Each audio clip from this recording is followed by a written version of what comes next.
Hello, everybody. Welcome to the For Investors podcast where Wall Street meets Main Street. I'm Andrew Gay, along with Gilbert Pies and Zachary Green, and we are independent financial advisors with Texas Hill Country Advisors based in the beautiful Texas Hill Country in Kerrville, Texas. We are here today to talk to you a little bit about the most recent happening and markets and our perspective on that. We have had a wild couple of weeks, especially this week. This week was positive in the stock market, but then we saw two really strong up days yesterday and the day before. And then today we started off positive in the stock market, but we did quickly, it turned around.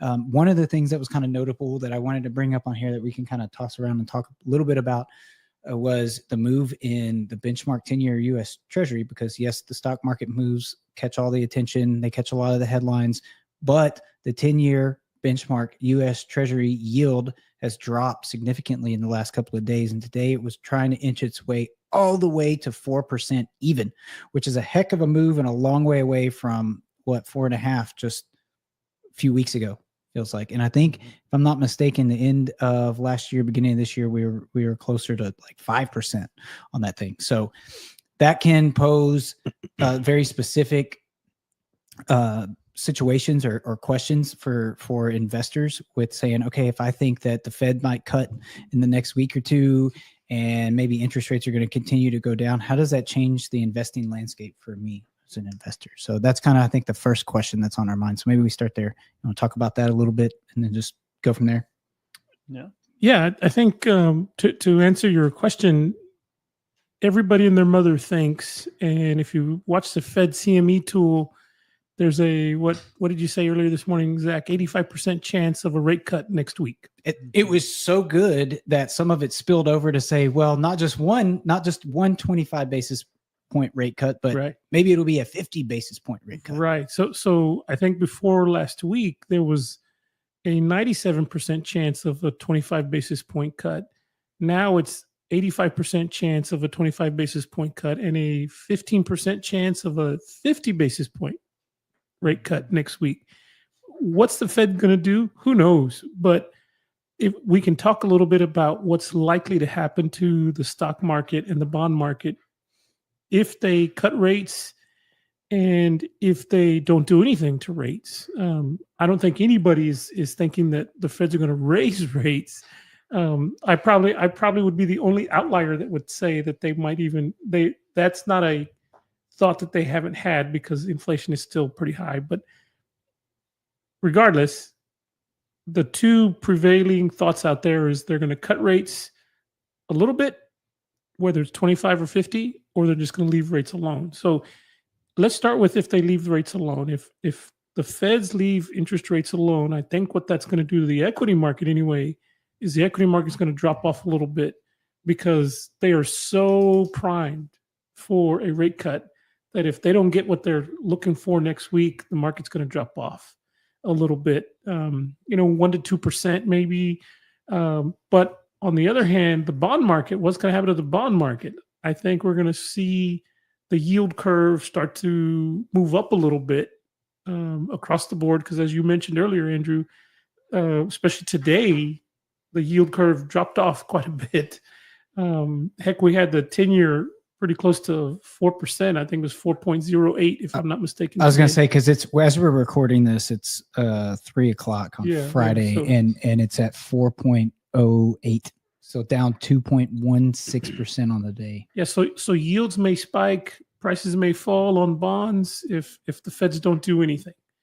Now, if the prevailing sentiment actually happens where the Feds cut rates, then I think a couple of things will happen. At least with the bond market, you're probably going to see bond prices rise and yields fall a little bit more because I think really, if you look at the bond market today, especially, they're pretty much are guessing that the Feds are going to cut rates next week. And so you've seen that yield curve drop off a little bit across the board, short and intermediate and long term.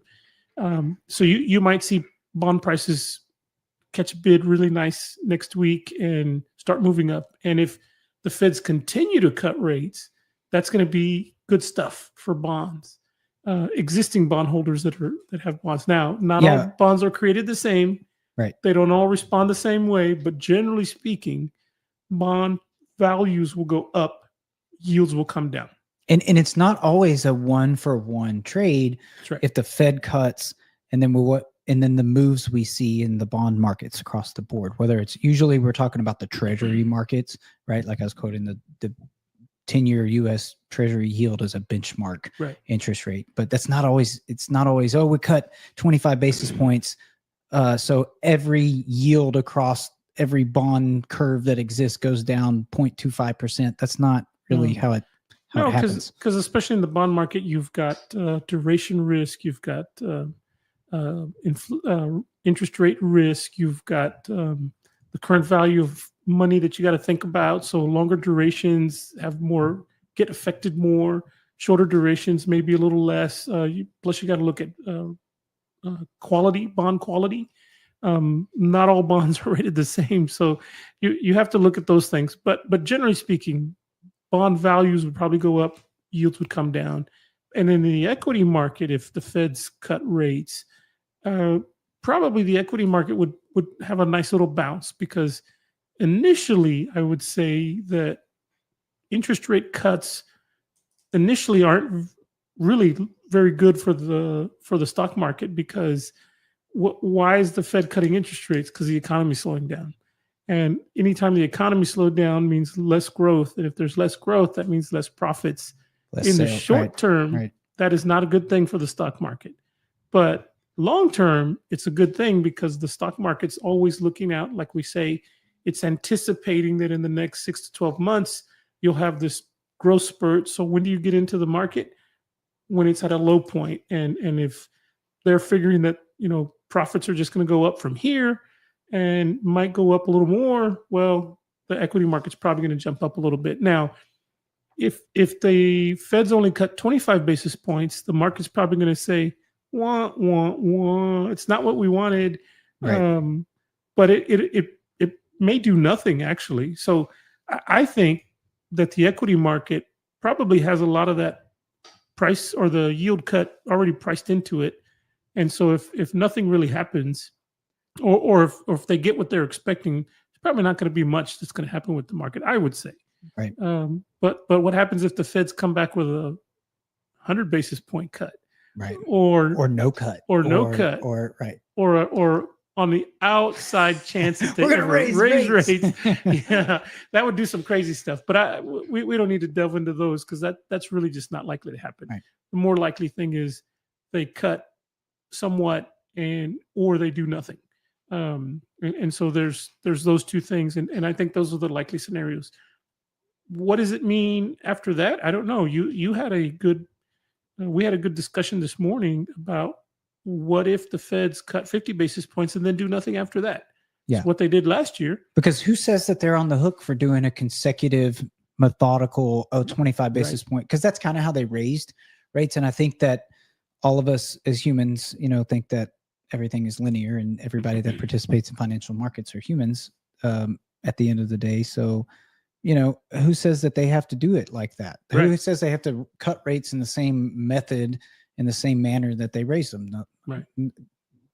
There's nothing that says they have to do that. No, you're right. And they're really supposed to be data dependent anyway. They throw that phrase around a lot, but which means they are backward looking. And that also means they're probably going to be a little behind in timing, but it's designed that way intentionally.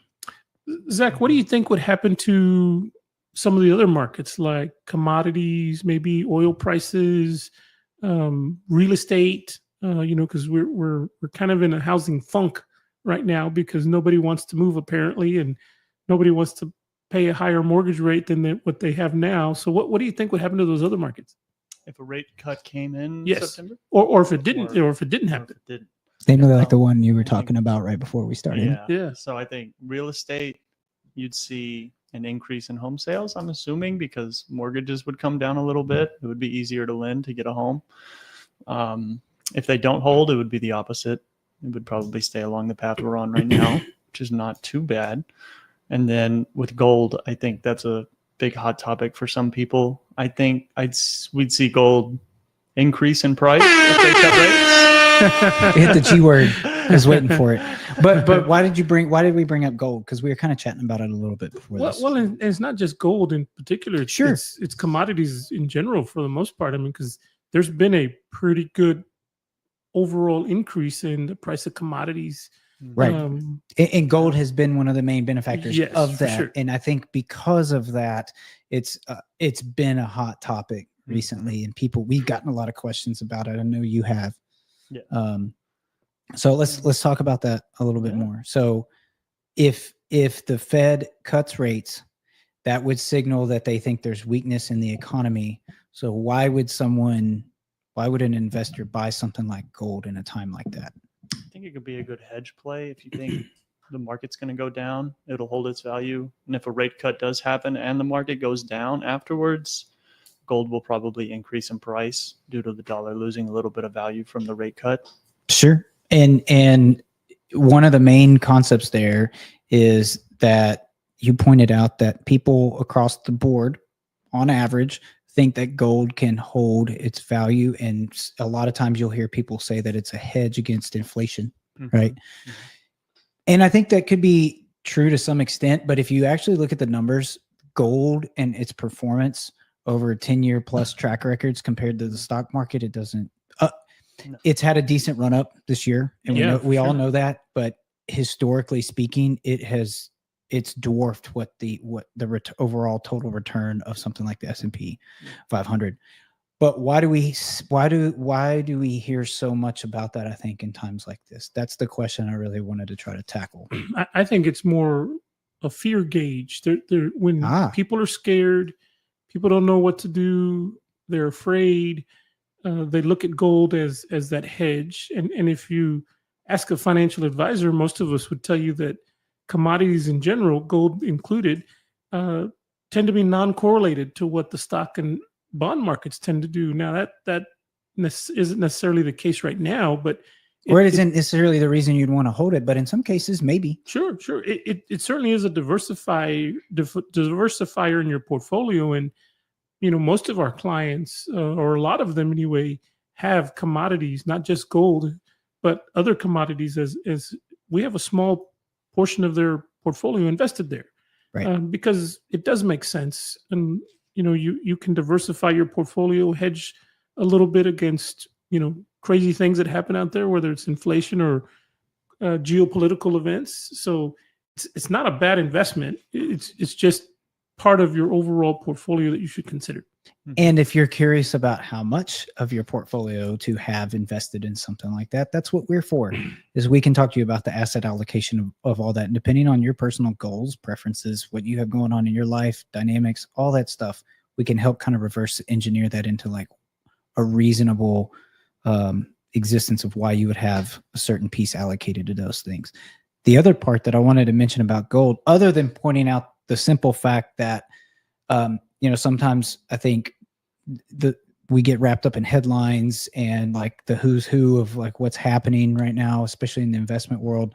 And so like times like this, when gold's had a good run up and it's pinging a lot of headlines and people talking about it a lot, we have to remember too, that the mechanics of investing in something like commodities like gold like that is not the same as investing in like the stock market, the bond market, or having exposure there, because nothing about a commodity, it's when you own stock, you own ownership of an actual business, so you're technically entitled to some of the profits. And then not only can the value of the business increase over time, therefore your stock value would increase too, but also it can spit off a cash flow. And gold doesn't mechanically, and commodities in general doesn't mechanically work like that.